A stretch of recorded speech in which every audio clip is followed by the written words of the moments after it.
This is an ALINCO DJ-C7 VHF, UHF, and FM transceiver. And it's used for the amateur radio bands, of course. This particular one is no longer made by ALINCO, and the batteries are very expensive. This is where the battery compartment is. I think the lowest I've ever seen the batteries is probably about $20, $25, somewhere around there, and they go on up to as high as $60. This is basically a Lion battery, or a lithium-ion rechargeable, with the number EPB58N. It's 3.7 volts. It's 600 milliamp per hour, and it's a very expensive battery. Well, today we're going to work on retrofitting it with an ordinary battery such as this one, this BC60. And it's made by Motorola, and it's also, I can't see it there, but it's a 3.7 volt, and it's a little higher current rating on this one. I don't remember what it is. I think it's like 800 or something like that milliamps per hour. Anyway, you can see the form factor is very similar to this. Okay. Well, now, of course, the question is, how do we get this inside of this? Well, of course, we have to makeshift this to work. It won't fit inside there. So since this is no longer made anymore and these parts are very expensive, one way is to retrofit this. So the idea is to take this battery and simply piggyback it on the back of this battery compartment, or something similar. You can use your imagination on it, as I probably will do here.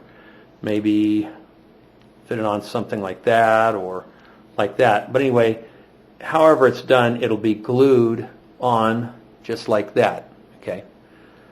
So, as you can see here, to start with, I've already ordered this battery. This battery is, I got it for $6 on eBay, with free shipping. A very good battery, and there's some that are very similar to this, the same voltage. And I've already, the idea is to solder a couple of wires on. It has a plus and a minus, and this even has a white stripe on it to denote the positive. In this case, I put it in the positive. All right, well, so now we've got to take this one apart.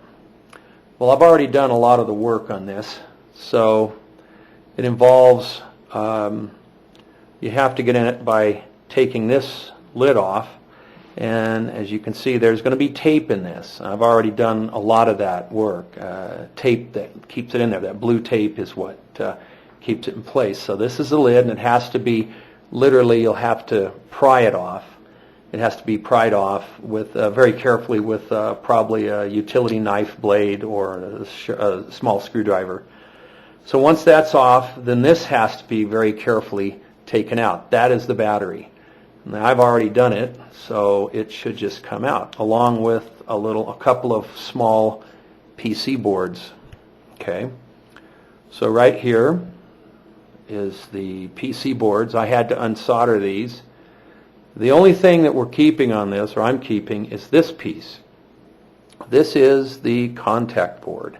That's the one that, through these holes here, you see right there, that's where the contacts go through. This will be used again. In fact, this will be seated right like that in the battery pack.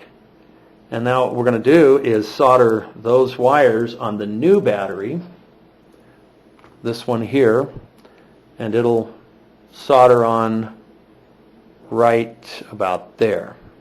And it does look a little out of focus on the camera, but that's as good as I can do. Anyway, these will be soldered on there. And this will then be carefully placed back in the old battery case. And at some point, this thing will be put back on and glued in place. This can now be, as you can see, the contacts are now back in place, and it'll be put back in place there. And at some point, this battery will be attached in some fashion here by means of silicone glue. That's what I choose to use.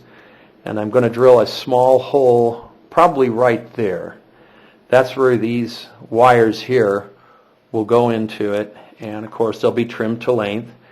And if we can imagine it right now, or for the moment, this is probably what it's going to look like. This will be slightly extended, as you can see, with the new one. And again, the battery will still be able to be taken off if need be. Just push up on that, pretending this battery is still part of this. And this will slide out. Okay, those two will slide out together, and that will be attached to that. So now I'm going to make the transformation of this battery to this case.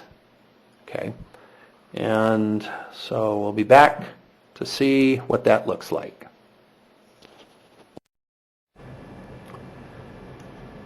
Okay, this is the completed radio now, and notice, got the battery put in, the glue has dried, so it's complete. I changed the wires here. They used to come off this direction, but I put them the other way because they fit better.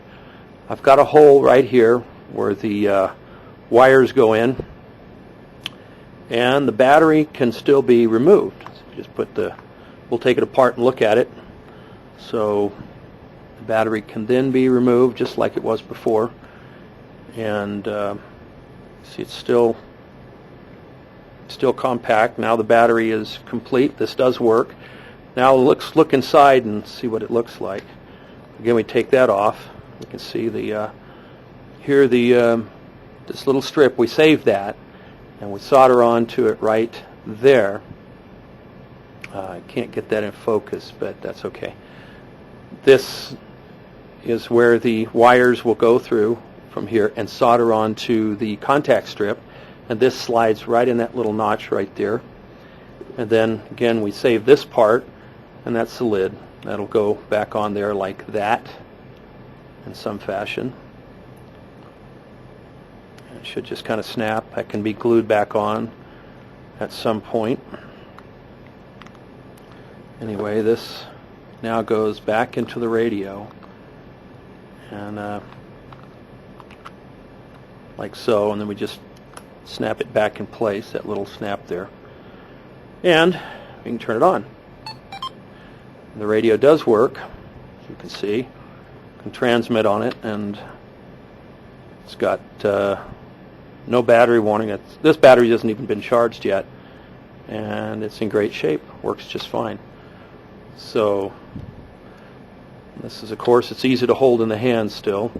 I might decide to put some tape on that or something later on to keep that from getting shorted out. Those contacts are exposed. But this does work as a good replacement battery, or a substitute replacement battery for the DJC7 ALINCO radio.